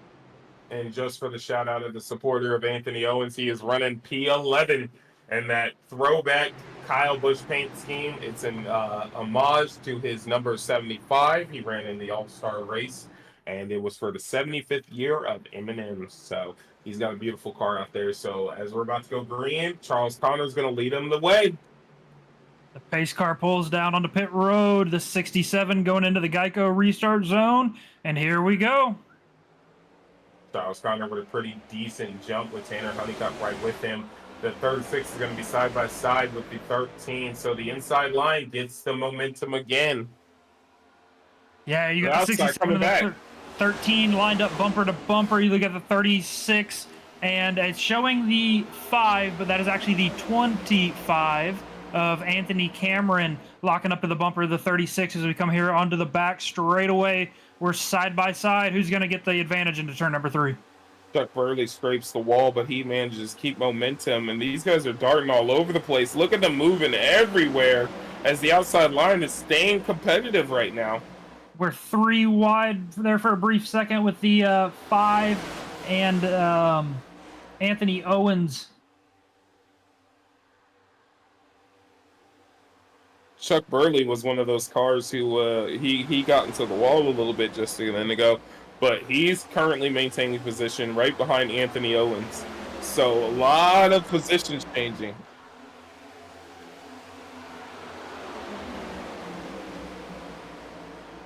Looking at the 36 car. 36 car got a shove from the 5. Is going to be able to clear the 67. The 5 says, I want in on this. Getting a push from the 51 there on that outside lane. Let's see if the 23 can pull up to his bumper, get that outside lane moving. And look who's right behind them.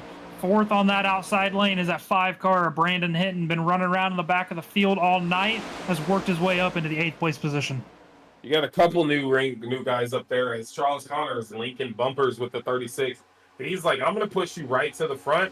And then look at that. He's going to maybe try and dip out. He was testing the air, getting some clean air on his nose. But remember, Tanner Honeycutt is there. He knows how to win around this track. Todd Perrant, Mark Holloway, Chuck Burley, all guys who know how to win. Yeah, looking at that 67 car, he does have a little bit of front-end damage. The best place for him to be right now is behind somebody in the draft if he wants to maintain that speed that he has. I did notice he pushed him to a massive 3-car length gap to cross the stripe. That's something you want to try to avoid. The further gap you get to the rest of the field, the more momentum that field's going to have pulling back up to you. Now, the 67 has been real close to the bumper of the 36. He's pretty much linking that thing up as much as possible. Now, the problem with that is he could overheat that car, and he does not want to do that. That's going to put him in an even worse position. He already has damage. He needs to start thinking about the long game. You know, we've got still over 10 laps left. I wouldn't want to be doing that until about 5-6 laps left. Yeah, you know, you're talking about overheating the car. You know, the 67, you'll notice as he enters into 3 and 4 during the center corner, he's going to back off the car in front of him, allow that little bit of air as the outside line gets a huge run, and the 5 and 51 are going to be able to clear the 36, putting the 5 up there in that first place position. Yeah, the 25, Anthony Cameron, he does have a different paint scheme now so that we can reflect the proper paint scheme. He's got that caution paint scheme, but he is leading this way. And a newcomer towards the front, Jonathan Green, up to P2 in that TRN machine.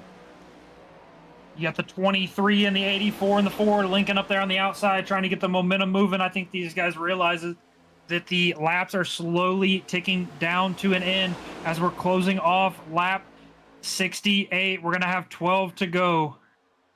We got a lap car, Marcus Wisniewski. He's going to be right in front of them. He said he's going to go to the top side so these guys don't have much to worry about as Thomas Long and Charles Connor are battling side by side with Tanner Honeycutt and Anthony Owen right back there. So it's getting a little dicey back there. As we also got Hunter Cox. He has moved his way back towards the front.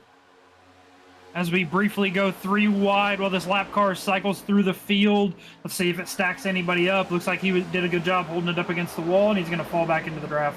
Looks like Jonathan Green was attempting to cycle out the leader, but it didn't work out yet as we're now 3 wide. Thomas Long is getting cycled out as the 8. Oh, we got a wreck. The 40 around, the 84. A lot of cars involved.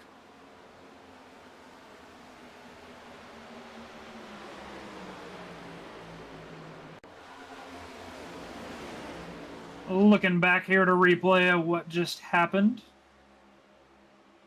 A lot of dicey racing, so I do want to see this as they go 3 wide with the lap car for a second. Then the front field gets 3 wide again up there. That's definitely in front of this car. I would go up to the 40 car to take a look at what's going on. 40 car Ben Kuhn.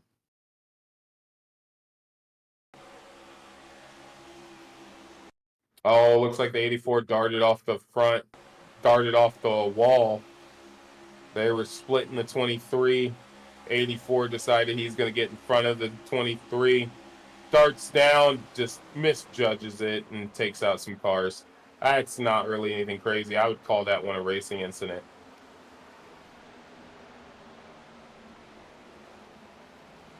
Yeah, you can definitely tell as we these laps start to wind down that we are getting closer to the end. When we go back, green flag, we're going to have roughly 8 laps to go.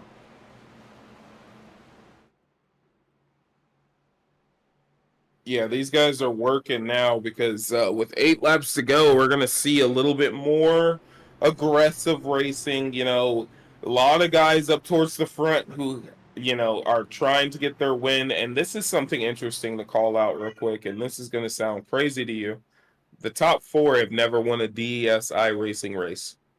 So you've got that going for you as well. So those guys are wanting to get that taste of victory lane. The next 2 people have won, and you have another guy who hasn't won, and then some other ones who have won back there before. So that first taste of victory lane, it's sweet, isn't it, Hunter? Oh, it for sure is. Here at Daytona International Speedway, anything can happen. I've seen guys win the race from, P9 on the last lap, and they cross that stripe first, so I look forward to seeing how this one plays out.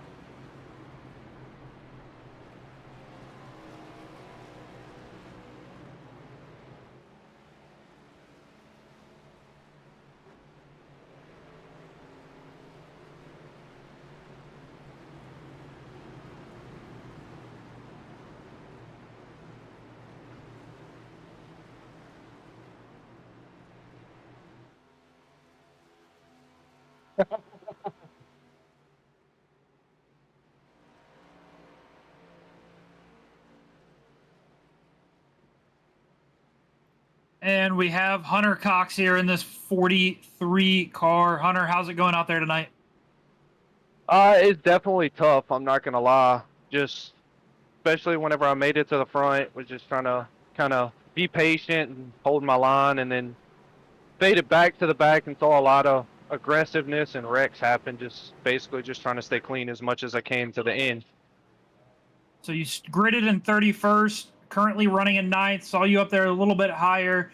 As we're closing in on 9 laps to go, what's going to be your key to putting that 43 car up front? It's going to be more of paying attention, just trying to see what the other guys are going to do, find where the momentum's going to be, and just make sure I'm there whenever it counts. Just don't want to be too aggressive, don't want to force it, and take a chance of being up there at the end.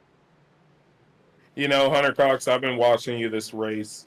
You did make it to the lead. You were leading some laps, and then you got cycled back, which is unfortunate. But I've been watching you. You've been slowly trickling your way back towards the front. What's been your mindset that whole time as you've gradually been gaining positions, getting back up there? It's just been pay attention, because, I fade down to the bottom. I see the top side's going to get a run, and I don't want to overthink it and jump to the high and lose momentum, but I also want to make sure I'm not wrecked out or put anybody else out of the race. It's just more find where the charge is going to be at, make sure I stay in the draft, and just kind of slowly work my way and be there at the end. Where your mindset is at, let's keep that car in one piece. Go ahead, Edwin. Hey, man, I have to say that was a great way to word it, of paying attention to what you're going to do, as we're double file now coming out of exit turn 2. So we're going to let you go back to your teammates there down in Bayou Boys, and we're going to have a good time watching you race towards the front. I appreciate it.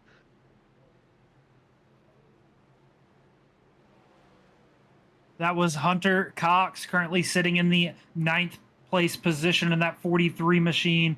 The lights on the pace car are off as we are 1 to green. You get the 25 car of Anthony Cameron leading that inside line, the 51 of Jonathan Green leading that outside line. Edwin, we are now at 9 to go. Where would you like to be in this situation? So, as somebody who really loves super speed, well, I hate it, but I love last lap super speedway. I'd want to be where the 36 is. If you lay your bumper on that 25, you get them pushed out. You guys get a nice lead to where the outside doesn't have a chance to come back. Exit of turn 4 on the last lap. If you get the momentum right, you could pull out on him as long as he doesn't get the block off. You're going to be the race winner. I'd want to be where the 36 is. What about you? In this instance, I'd have to agree with you. I'd either like to be that 25 or the 36, somewhere on that inside line. Expect to see the inside line get a decent restart here as the 25 gets a massive jump. 36 door-to-door with the 51. Let's see how these guys cycle out. And it looks like they've got a nice little gap, but the 36 is going to have to get to that rear bumper of that 25 machine, or Tanner Honeycutt's going to close that gap. As you see, he is, and this is going to also allow the outside lane to battle back on them. They needed a pristine restart, but the 51 and the 67 are now in motion. And we know the 67 knows how to plant that front bumper on somebody's rear bumper too. Inside line has 7 cars. Outside line has 6. Let's see who gets the momentum heading into turn number 3 as the 25 gets a huge shot from the 36 and going to clear 2 cars in front of that outside lane. Tom Ringer's going to choose not to work with the 67, and they're going to cycle him out. That's going to cost the outside line. They're going to lose momentum as the 51 finds a place to slot in MP4. Yeah, massive stack up there in the middle of the field. The 68 of Tom Ringer looks like he's going to get a little bit of help. He's going to try to cycle back down to the bottom. Yeah, those guys have made their way towards the back, and it looks like the front 4 is separating away from the field. That's what those guys want, to be able to compete for a win. Yeah, we are single filed out for the first 8 cars. That outside line has 4 cars in it, about 9 positions back. They're going to have to get more help up there if they want to get that outside line moving. Now the 36 is laying into the bumper of the 25 machine.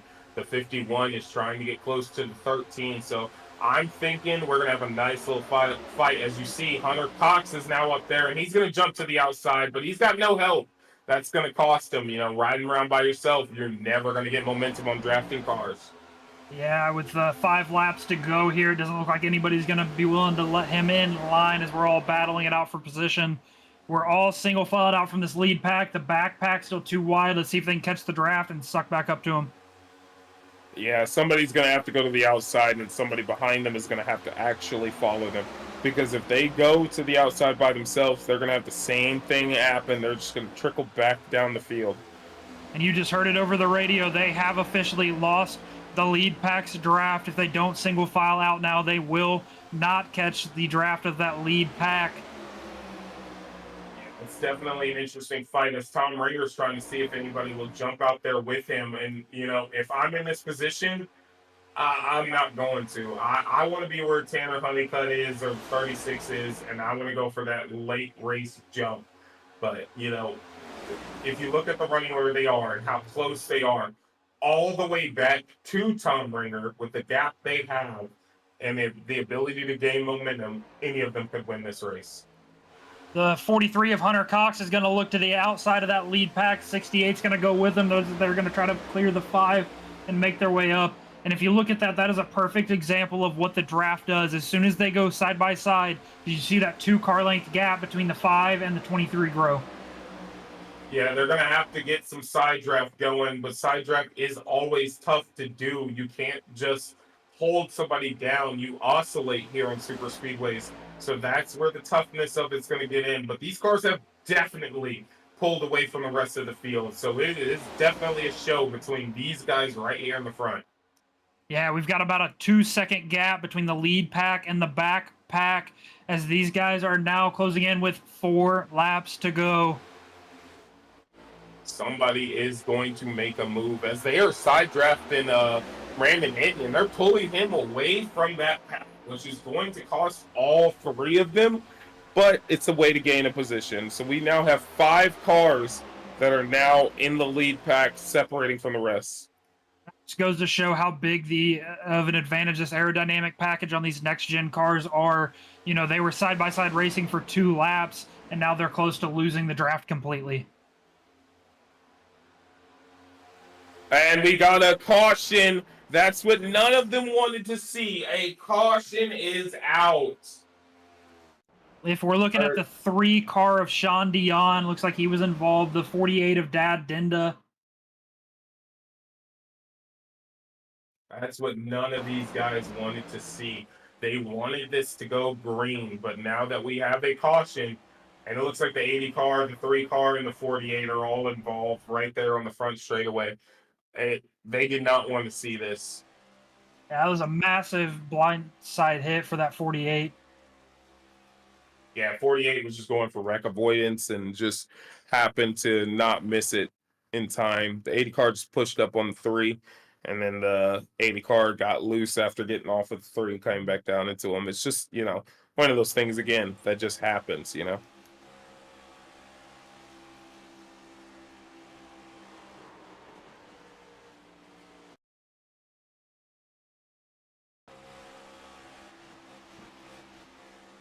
So that caution coming out now with 3 laps to go.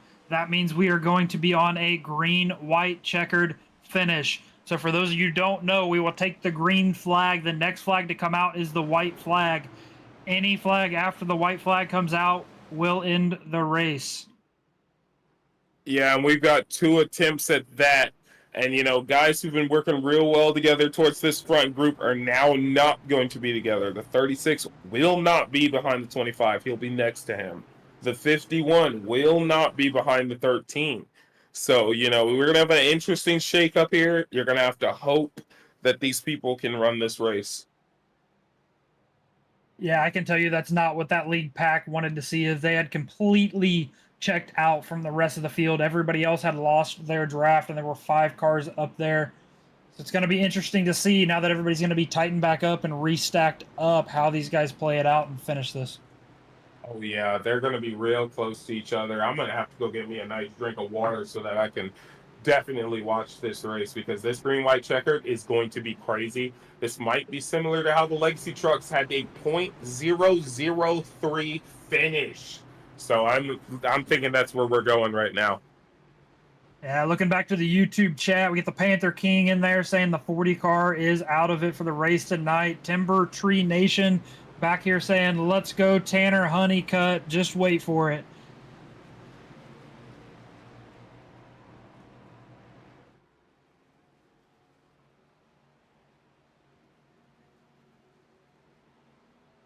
So we got the 25 of Anthony Cameron, who will be leading this pack to their green-white.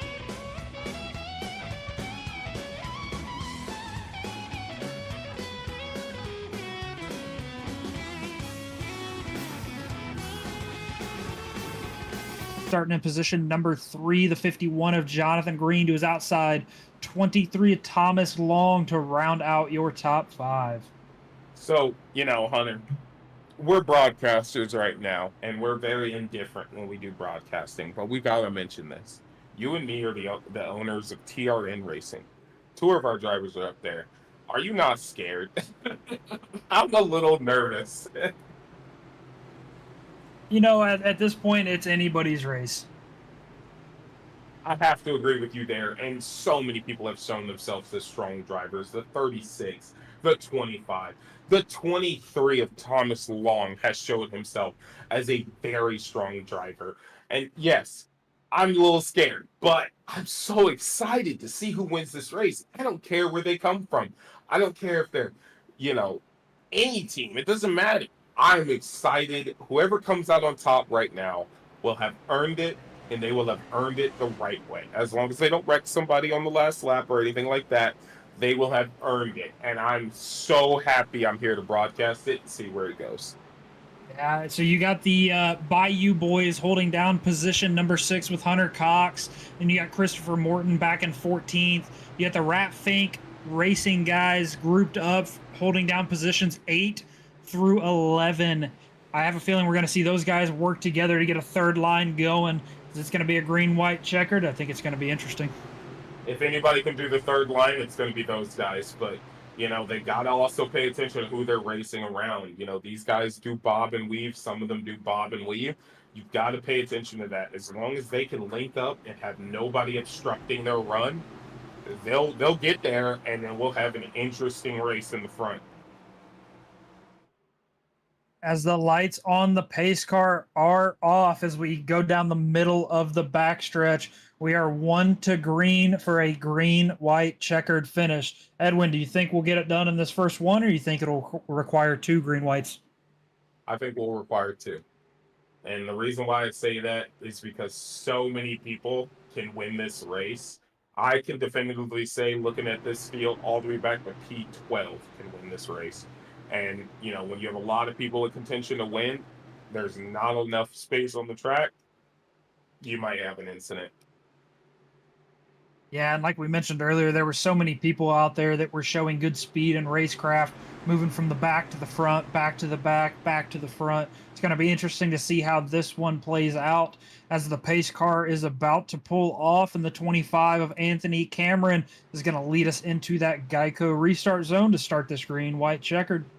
Him and Tanner are going to have to get a real good jump if they want this race to come down to them too.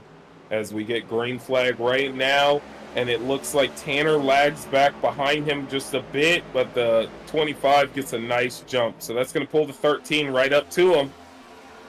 13's going to pull up to him, but he has no help from behind. The 23 has about a 1 car length gap. That's going to allow the 36 and the 51 to go door to door on the outside with a huge run on the exit of 2. Let's see how they iron this out on the backstretch. They've got a bigger gap back to the 43, so we're already tight racing right now as they're sliding on each other. They move the 25 out of the way. And there's a 3 wreck. wide. And we got 2 cars there spinning through the infield. Looks like the green flag That's going to be the caution. Is now out.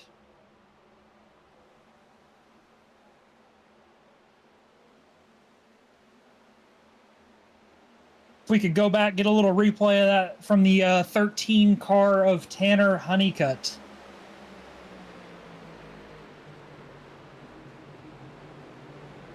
That's an interesting one. Like I told you, man, we weren't going to make it to the white flag on this.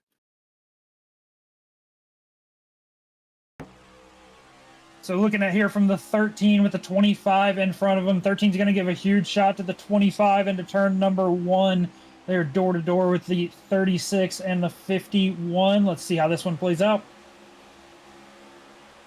That's our front 2 guys taken out in a wreck right there. So we're definitely going to have an interesting race. And it just looks like they tried to cycle him out, cycles him out. He comes back down just a little bit. That's a racing incident, man. I got to say it again. Looks like the 13 got a huge shot here that he wasn't prepared for from the 21. I don't think he was looking to go 3 wide. It looks like he was trying to get out of it. 13 gave him a shot. He had nowhere to go. They ended up going 3 wide, and the 23 pushes him down towards that yellow line, and he was trying to stay up on the racing surface. That's why I say it's a racing incident, because the 13 definitely was not trying to go to his inside like that. It was that bump from the 23 that shoved him into that area. So, you know, things like that happen. These guys are going to continue. They're going to line it back up. We're going to have now 2 competitors. The guy who started on pole and Jonathan Green are going to be your front 2. And we're going to step away for a quick commercial break.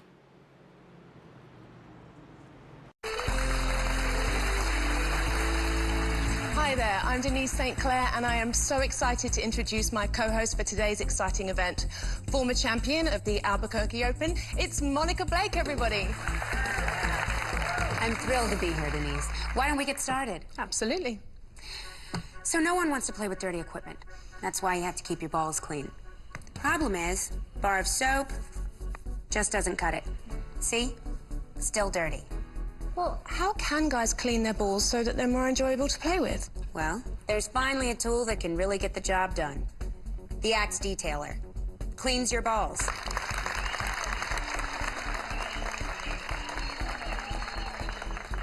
Why don't we start with these small balls? With a soft side for lather, and a rough side for scrubbing, this can make any ball sparkly and new. Go ahead and play with those clean balls, Denise. Wow.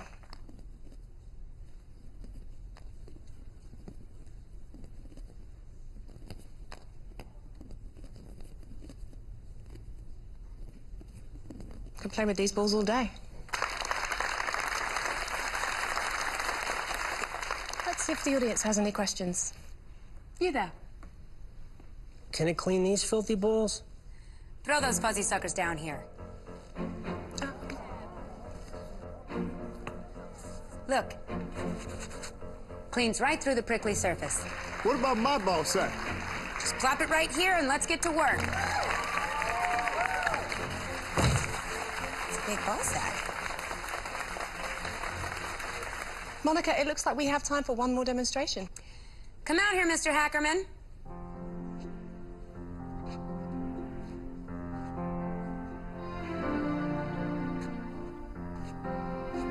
Monica, can you help me with these dirty balls?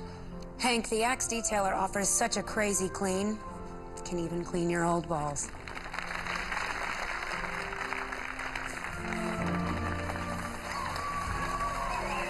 Wow. They look like new. Incredible. There really is no nook or cranny that thing can't clean. You are a true champion, Monica.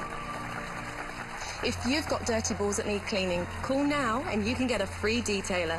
Or just visit the Axe Shower Gel aisle in your closest retailer.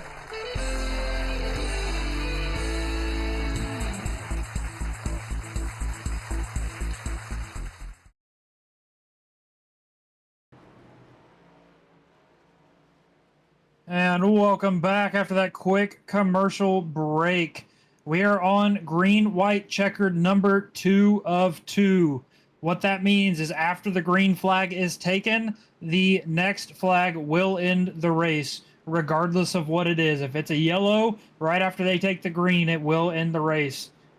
Edwin, I know you said right now you wanted to be second back on that inside row. What are you thinking now? Honestly, with another green, white checker coming out, I just want to be in the lead. I want to be where the 36 is, and I want to just put my foot to the floor and throw as many blocks as I can, because, you know, those two leaders, they really got to think about it. Tom Ringer and Hunter Cox, they will push you, and they don't care if that car is getting loose or it's uncomfortable. They're pushing you, and you are going to go to the front. So that's the fight we have now. Yeah, it's going to be interesting to see how this one plays out. I'd like to see them finish it under green flag. I have a feeling we're going to see some 3-wide racing once they get up to speed. As the lights on the pace car are off, it's going to pull down to pit lane. The 36 of Casey Briscoe is going to be leading that inside charge, with the 51 of Jonathan Green leading that outside charge. And here we go.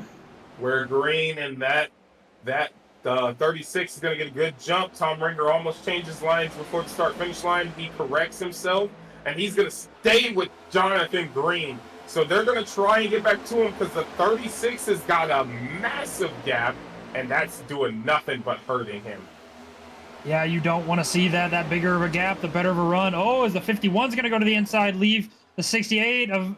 Oh, and we're 3 wide on the backstretch. You got Tom Ringer leading that outside line. Casey Briscoe leading that inside line. Looks like Ringer's going to have the momentum entering into turn number 3. Let's see if he'll be able to clear that 36 car.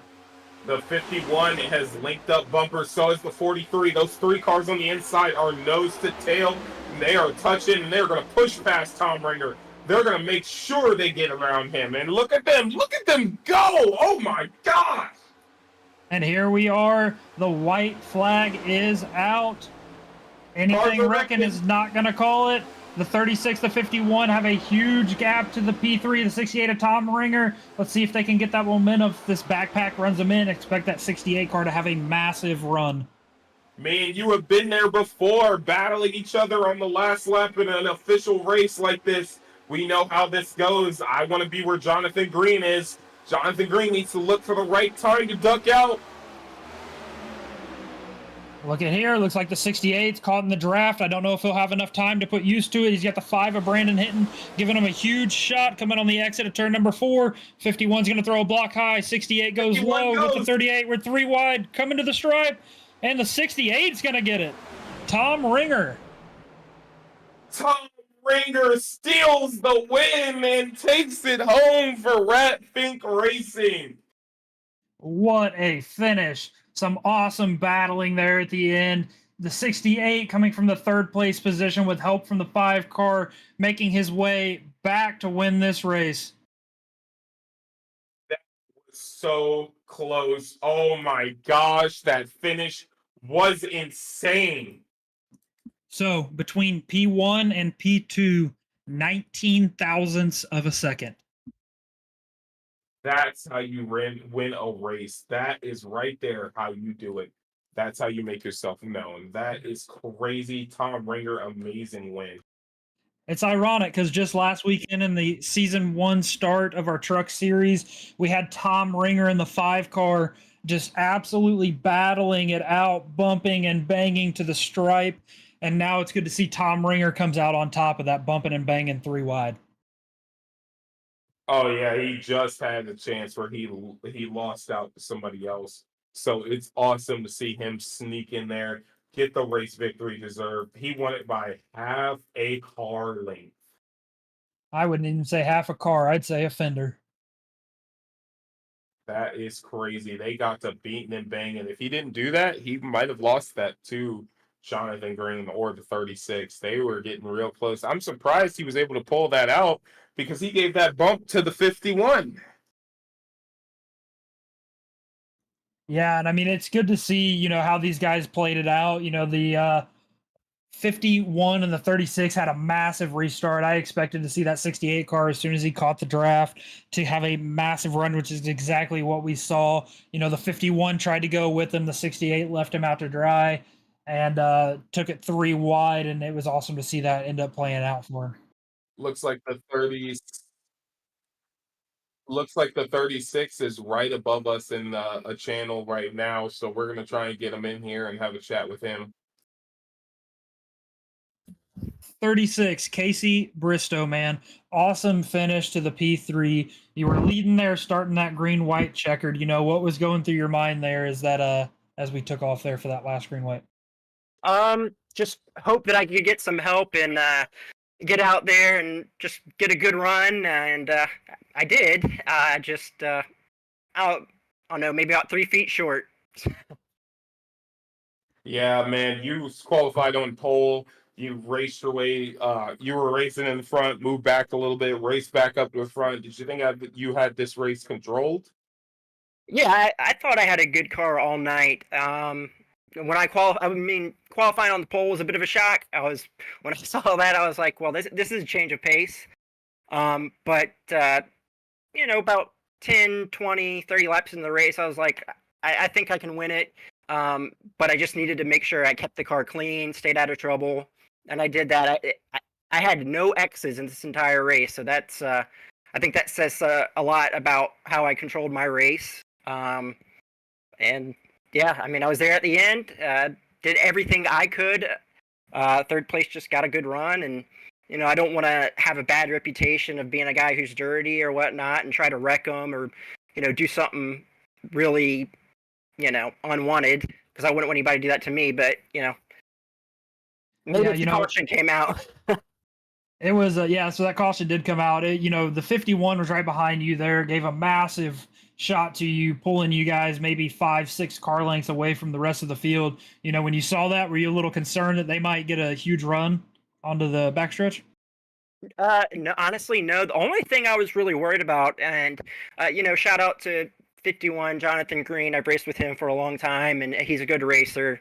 And the only thing I was a little concerned about, I looked at my relative. He fell back as we were entering 3, like we were 3/4 away down the back stretch, and he kind of fell back. I was like, maybe he's going to try to make a run to go by me. And then out of 4, coming towards like the pit entrance, he said, they got to run. And I was looking in my rearview mirror to just try to make a block.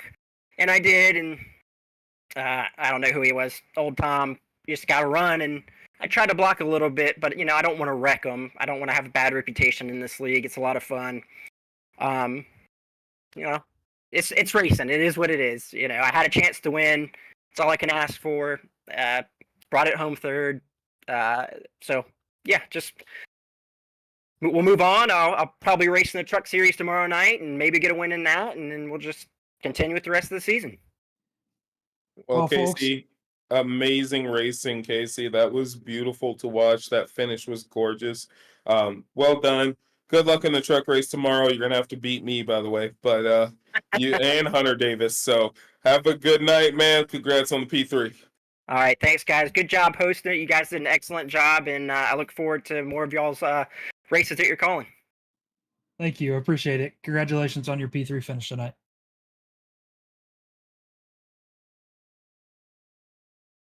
Jonathan Green, number 51, our second place finisher here tonight. How did this race go out for you? Did it go as you intended? I honestly had no idea what to expect here. Didn't think I was going to be up there quite as far as I was, but I'm glad to try to take some of that momentum from the tail end of the last season and bring it into here and end up with a almost a win. It was pretty close. 19 thousandths of a second separated you and Tom Ringer. We saw you giving a massive shot to the 36 Casey Briscoe there on the backstretch. You guys pulled to like a 5-6 car length gap. Is that where you were intended on making your move, or are you planning on pushing him to the stripe if it ended up that way? I was probably going to push him to the stripe. I was trying to stay behind him, and I was going to just push the crap out of him until he got up there. I figured if the car blew up, it blew up. I just wanted to get out there away from him, but we got way too much space out there, and they were coming like a freight train. Jonathan Green, on the front stretch, right at the exit of turn 4, you pulled up and got a bump from Tom Ringer. Did you think that was your chance to win, or were you really surprised when Tom Ringer still had more momentum to get to your inside? Well, as he was coming up there, I had to move up. They had so much momentum, I had to slow it down, and when he gave me that shove, I initially thought I was going to get up there and stay up there, but as soon as I got the bump, he left me, and boy, they had enough momentum to clear me and just barely get by me. Well, it was an amazing race to watch there, Jonathan Green. Honestly, I don't even know where to go from this. You've got a lot of momentum, great finish at the conclusion of the season, great finish at the start of the season. I can't wait to see you run next week. I'm excited too, and thanks for putting these things on, man. This was a blast. Jonathan Green starting in 22nd, finishing in second. Congratulations, sir. Now let's get our race winner, the 68 of Tom Ringer. Tom, first off, congratulations. That was a photo finish, 19th thousandths of a second. What was going through your head there on that final lap? How was that for a finish? Let's go! That was badass, buddies. Let me tell you, that if I didn't have Brandon there, I knew we were going to catch him. I knew it was going to be close. 51 came up to block. I went under him, came back up. That was a finish, boys. That was definitely a finish, especially coming off of the Premier League finish where you unfortunately came up short in that one, but now you're coming out on top, man. What was going through your mind exit at turn 4 coming up to those 2 leaders, man? What were you thinking? I knew that they were going to end up side by side, so I thought I was going to have to hit the wall and come around it. That was my plan. Brandon Hinton is the man. He pushed me, and he did not let go of that throttle, and that's what got me the win. I'd have never got anywhere without him. I just want to say Rat Fink is good. Yeah, it's awesome to see a Rat Fink car here in victory lane. We were honestly a little shocked, right? The cars in front of you had pulled off to a massive 6 car length gap in front of you and the 5 car of Brandon Hinton. And I absolutely agree with if that 5 car wouldn't have linked up, it would have been very difficult for you guys to gain the momentum to catch back up to them, and crossing the stripe, there were blocks going everywhere. We're going 3 wide. Is this how you saw it playing out with that 68 machine in victory lane? Yeah, I knew it was going to be a nail biter. I knew we were going to catch him. I just didn't know how fast. And let me tell you, he was pushing. And as soon as he linked up with me and we started gaining momentum and my RPMs were going up, I knew we were going to catch him. The end, I wasn't sure about. Like I said, I thought I was going to have to bounce off the wall and come around him. But when the 51 came up, that gave me the opportunity to go down, and it was fun from there. Amazing finish, Tom Ringer. Congrats on the win. First race of the new Next Gen season where you finished second last year and you're starting it off as the points leader this season. I'm starting to think this may be a testament. You might be making a run for that championship now, man. Congratulations. I appreciate it, guys. This is a lot of fun. 68 car Tom Ringer bringing home the win here tonight by 19 thousandths of a second. Edwin, it was awesome broadcasting with you. Damon O'Brien as our producer doing an awesome job, giving you guys these nice visuals and everything going around. Overall, a fantastic way to start off our new Next Gen season here at Daytona International Speedway. Absolutely amazing, and I can't wait for next weekend to watch that race and to broadcast it with you, Hunter Davis. Can't wait to get there. Thank you, Damon O'Brien. Thank you, Hunter Davis. Thank you, DES iRacing. We will see you in the next race. See ya.